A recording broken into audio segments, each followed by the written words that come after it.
Baik, sebelumnya saya ucapkan Om Swastiastu. Perkenalkan di sini saya Nimade Putri Rahayu, Prodi Pendidikan Agama Hindu semester 4A dengan NIM 2211011020.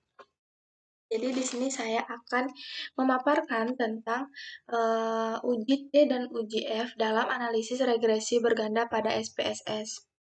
Pertama, kita sudah masuk ke aplikasi SPSS, kemudian kita masuk ke variable view, kita masuk ke variable view, pada bagian name, kita tulis X1, enter, X2, enter, dan Y.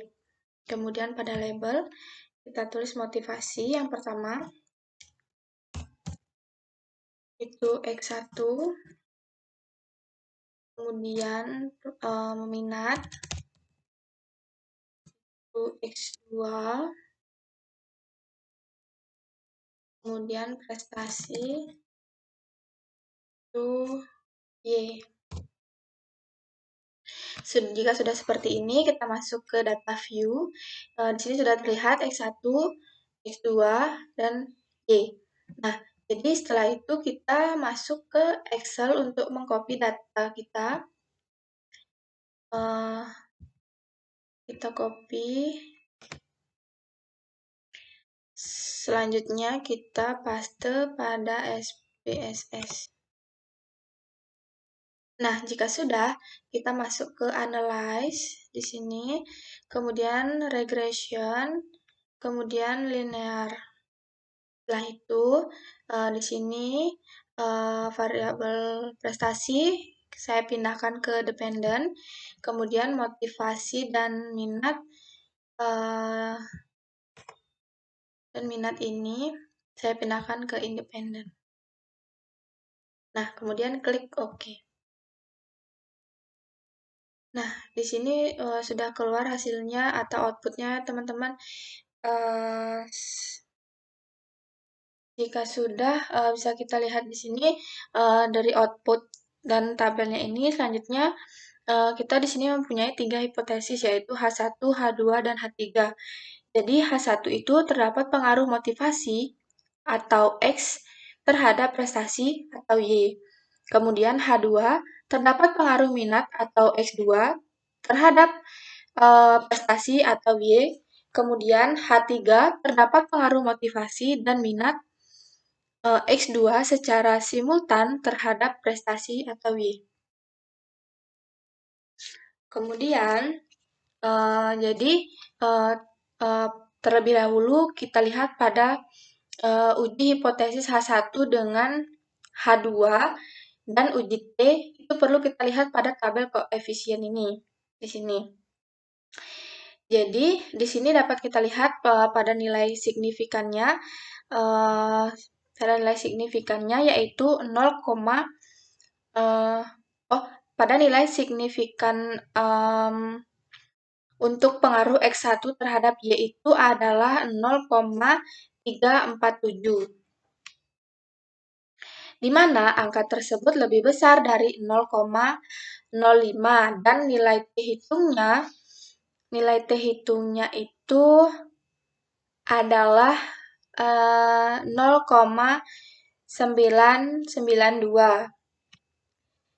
Nah, angka ini lebih kecil dari hasil T tabel, yaitu 2,262, sehingga dapat kita simpulkan bahwa H1 itu ditolak, yang berarti tidak terdapat pengaruh X1 terhadap Y.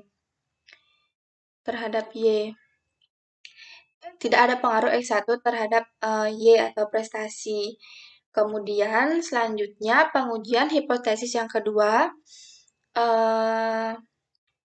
Di sini masih pada tabel koefisien.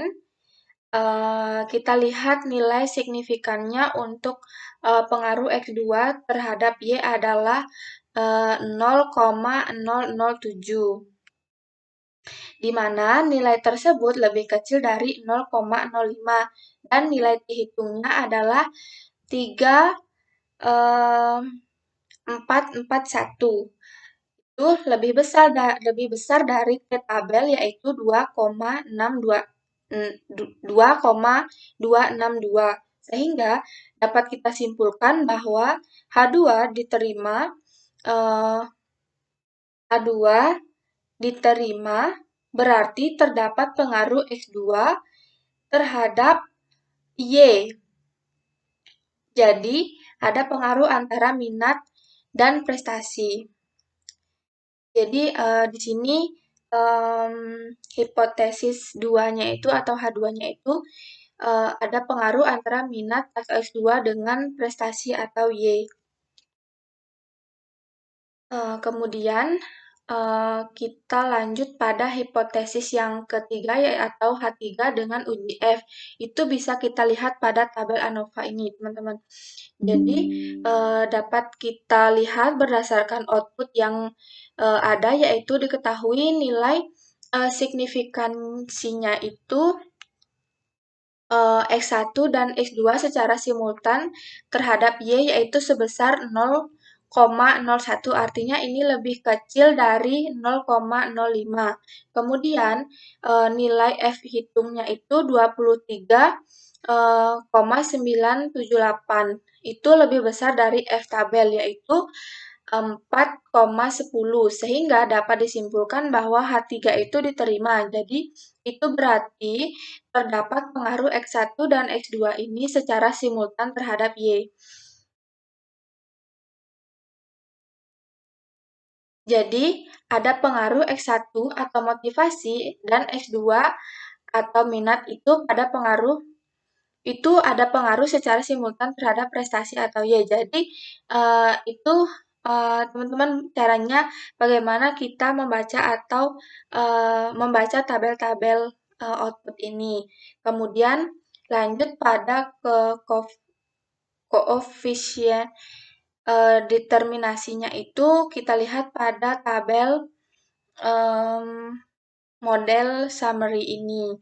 Nah, jadi berdasarkan output yang sudah keluar atau sudah ada ini, dapat kita ketahui bahwa R square-nya itu adalah 0,842. Hal ini berarti bahwa pengaruh variabel X1 dan X2 itu secara simultan terhadap variabel Y adalah sebesar 84,2%.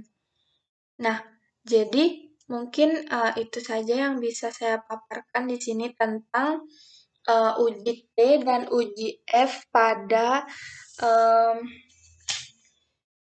pada analisis regresi berganda di aplikasi SPSS. Saya akhiri dengan para mesanti. Om Santi Santi Santi Om.